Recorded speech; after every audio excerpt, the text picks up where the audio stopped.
ఎందుకు ఈ విధమైనటువంటి తప్పిదాలు చేస్తుంది అనేది ఇక్కడ చాలా ముఖ్యమైనటువంటి పాయింట్. మనం మరొక కాల్ తీసుకొని, ఎందుకంటే మనం కాల్స్కి ఎక్కువ ప్రాధాన్యత ఇస్తూ వారి యొక్క ఆవేదన వినే ప్రయత్నం చేద్దాం. సుధాకర్ నాయక్ గారు కడప నుంచి. సార్ నమస్తే. సార్ నమస్తే. సార్ నమస్తే, చెప్పండి సార్. నా పేరు సుధాకర్ నాయక్ సార్.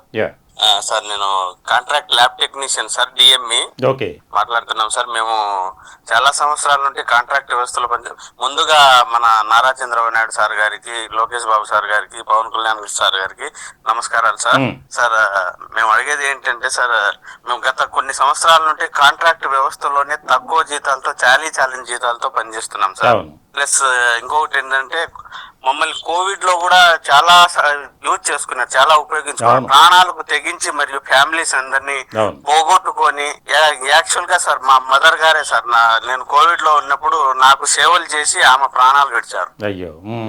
నాకు కోవిడ్ పాజిటివ్ ఉండి ఆమె అట్లా కన్న కొడుకుని వదులుకోలేక ఆమె నాకు సేవలు చేసి ఆమె చనిపోయారు. ఇప్పుడు భార్య పిల్లలను అందరినీ దూరం పెట్టేసి మేము ప్రాణాలకు తెగించి ముందుకు జనాల్లోకి వెళ్ళాం సార్. కోవిడ్ శాంపుల్స్ కలెక్ట్ చేయడానికి కానీ, టెస్టులు చేయడానికి కానీ చాలా వరకు చేసాం. మా వంతు సార్ మేము చాలా వరకు గవర్నమెంట్ సేవలు చేసాం సార్.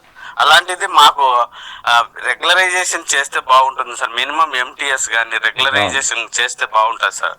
అది సార్ నా యొక్క అభిప్రాయం సార్.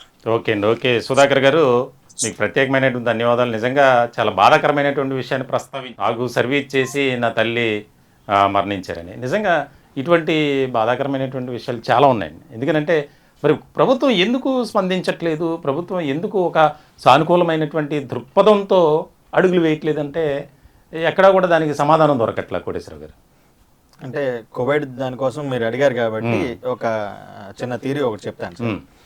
కోవిడ్లో మేమందరం కూడా డ్యూటీలు చేసినప్పుడు స్టాఫ్ నర్సులు కావచ్చు, లేదా ల్యాబ్ టెక్నీషియన్లు కావచ్చు, లేదా ఇతర పారామెడికల్ సిబ్బంది అందరూ కూడా ఒక సమ్మర్లో కూడా మనకి ఫస్ట్ వేవ్, సెకండ్ వేవ్ కానీ, థర్డ్ వేవ్ కానీ ఎక్కువ ఎఫెక్ట్ చూపించేది సమ్మర్లోనే చూపించేది.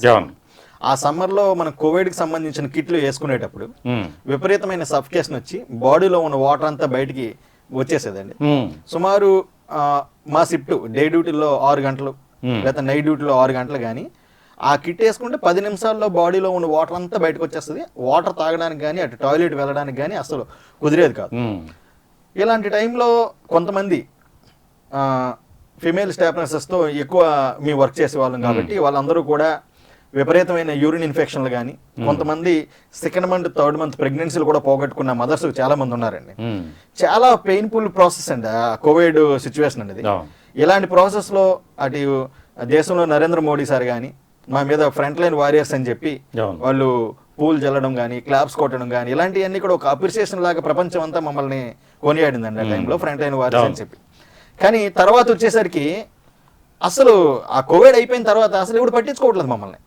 చాలా సార్లు అందరి దగ్గరికి వెళ్ళాం, అటు వైసీపీ గవర్నమెంట్లోను, ఇప్పుడు వచ్చిన కూటమి గవర్నమెంట్లోను అధికారులను కలుస్తున్నాం తప్ప కారణాలు అనేది మాకు కూడా తెలియట్లేదు సార్. మేము ఏమైనా తప్పులు చేసి ఉంటే ఎగైన్ దాన్ని సరిదిద్దుకుంటాం అని చెప్తున్నాం కానీ ఆ తప్పులు చెప్పట్లేదు. ప్రతి ఒక్కరు కూడా అవును మీకు అన్యాయం జరుగుతుందని చెప్తున్నారే కానీ న్యాయం మాత్రం చేయట్లేదండి. ప్రతి ఒక్కరిని కలిసాం, అధికారుల దగ్గర నుంచి, జిల్లా స్థాయి అధికారుల దగ్గర నుంచి రాష్ట్ర స్థాయి అధికారుల వరకు, జిల్లా స్థాయి లీడర్ దగ్గర నుంచి సీఎంల వరకు కూడా అందరినీ మీట్ అయ్యామండి. ప్రతి పార్టీని ఒక్కరిని కూడా వదలకుండా ప్రతి ఒక్కరిని మీట్ అయ్యాం కానీ న్యాయం చేసే దాఖలాలు అయితే ఎక్కడ కనిపించట్లేదండి. ఇంకా మమ్మల్ని ఇబ్బందులు ఇంకా ఎక్కువ గురి చేస్తున్నారు వాళ్ళందరూ కూడా.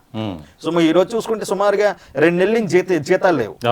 ఆంధ్రప్రదేశ్ విధాన పరిస్థితిలో మాత్రం నిన్న జీతాలు పడినట్టున్నాయి. దానికి నిధి పోర్టల్ అని చెప్పి 2 నెలల నుంచి జీతాలు లేకపోతే సుదూర ప్రాంతాల నుంచి ఏదైతే డిస్ట్రిక్ట్ హెడ్ క్వార్టర్ లో మేము వర్క్ చేస్తున్నప్పుడు మేము పిల్లల్ని ఏమని పోషించాలి, రెంట్లు ఎలా కట్టాలి, మిగతా ఖర్చులు ఎలా పెట్టుకుంటారు. 2వ నెల ఇది ఆల్రెడీ అయిపోయింది, 20వ నెల. 2 నెలల నుంచి జీతాలు లేవు.